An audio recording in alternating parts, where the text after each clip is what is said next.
Aujourd'hui, on va voir finalement le CG normal. Alors, avant d'interpréter un ECG et de décoder ces chiffres, tout d'abord, la première étape qu'il faut faire, il faut vérifier si le CG c'est interprétable ou non.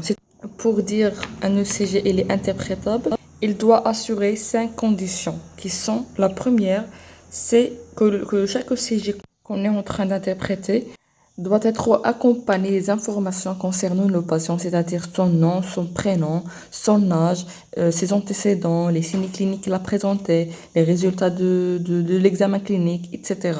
C'est hyper important parce qu'on ne peut pas diagnostiquer un ECG sans ces informations. Ça diffère d'un patient à un autre, selon la présentation clinique de chaque patient. La deuxième des choses, c'est la date de la réalisation de cet ECG. Le CG qui a dépassé 30 minutes depuis sa réalisation, il n'a pas été encore interprété. C'est un ECG qu'on ne peut pas l'interpréter. On doit refaire un autre CG. Le patient, il peut faire dans ces 30 minutes un infarctus. On va voir c'est quoi l'infarctus. Deuxième chose, c'est vérifier sur notre papier si toutes les 12 dérivations sont enregistrées, c'est-à-dire le D1, D2, D3, AVR, AVL, AVF et les précordiales V1, AV6.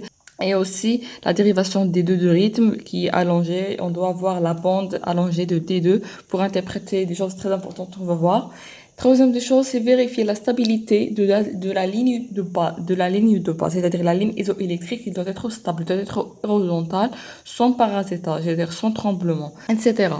Quatrième chose, c'est l'étalonnage. C'est quoi l'étalonnage? L'étalonnage, on l'a vu dans la vidéo précédente, c'est les paramètres de réglage d'un ECG. On a vu dans la séance précédente qu'ils doivent être pour la vitesse 25 mm par seconde, pour dire qu'un millimètre présente 0,04 secondes sur la ligne horizontale.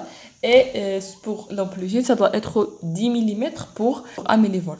Mais parfois, ces paramètres-là sont modifiés, sont réglés, sont modifiés. Alors, on ne doit pas tomber dans le piège d'interpréter le CG avec des paramètres standards qui va donner par la suite des diagnostics faussés. On veut pas ça. Et c'est pour ça, il faut toujours vérifier l'étalonnage. Et s'il est différent de celle de standard, on doit adapter les mesures avec cet étalonnage. Et on va voir dans les séances suivantes comment on fait ça. Cinquième chose, c'est on vérifie les électrodes s'ils sont inversés ou non. Comment faire ça?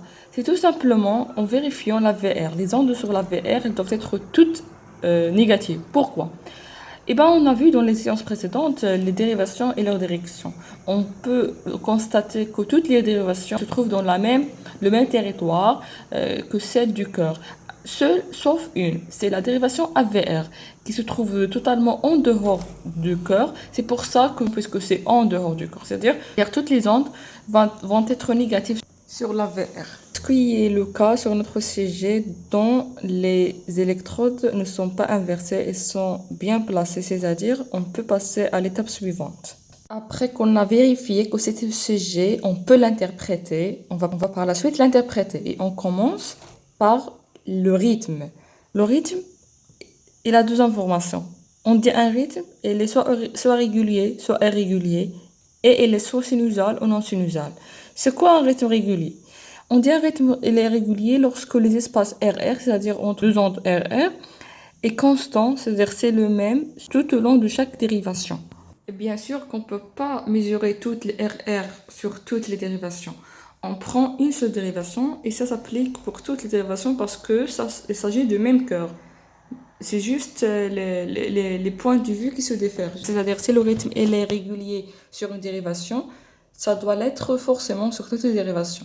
Et quelle dérivation on prend? On prend la dérivation D2 pour deux choses, parce que c'est elle qui va être représentée sous forme de D2 de rythme, c'est-à-dire la bande allongée. Et deuxième chose, et on répète ça toujours, c'est que le D2, c'est elle qui suit exactement l'axe du cœur. Alors sur la dérivation D2, on va repérer les sommets de chaque QRS, de chaque onde R, c'est-à-dire l'onde positive de complexe QRS. Voilà, et puis on relie les deux points, c'est-à-dire les deux sommets, et on calcule les gros carreaux entre les deux. Si par exemple on a cette moitié avec cette moitié et on a entre les deux 4 carreaux, c'est-à-dire au total 5 gros carreaux. Et on calcule tous les autres espaces RR qui doivent être les mêmes, c'est-à-dire 5 gros carreaux. Comme vous voyez ici, on a le RR, il est constant dans ce sujet-là, et c'est-à-dire qu'il s'agit d'un rythme normal, un rythme régulier. Passons maintenant à l'autre composante du rythme, c'est sinusal ou non sinusal. C'est quoi d'abord un rythme sinusal? C'est tout simplement que le flux électrique dans le cœur est généré par le nœud sinusal, ce qui est normal. Dire qu'un rythme est sinusal est un petit peu délicat car ça repose sur trois conditions. La première, c'est que chaque QRS, chaque complexe QRS doit être précédé par l'onde P. Et chaque P doit donner une QRS, c'est-à-dire il doit être suivi par son propre QRS. Et pourquoi ça?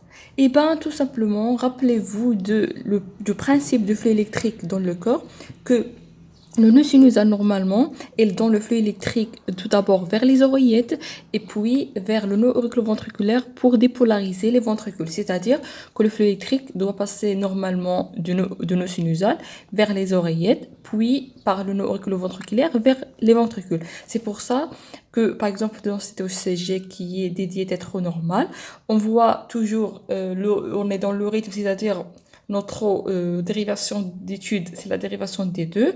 On va tout d'abord détecter toutes les QRS qu'on a déjà détectées pour le rythme et on va vérifier si chaque d'elles est précédée par son propre P.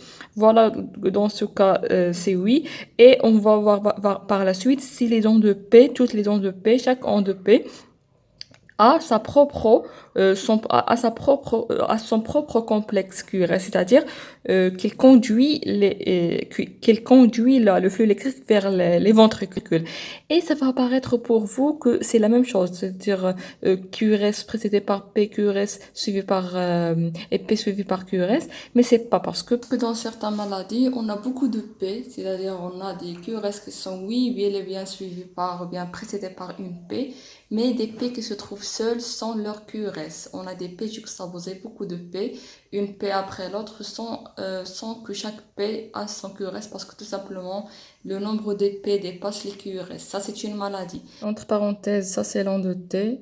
Alors voilà, on a des P sans leur QRS, c'est-à-dire c'est un rythme qui est non sinusal. Alors revenons à notre sujet qui est normal ici. Ça, c'est la première condition. On ne peut pas dire que c'est un rythme sinusal, pas encore. On doit remplir les autres conditions.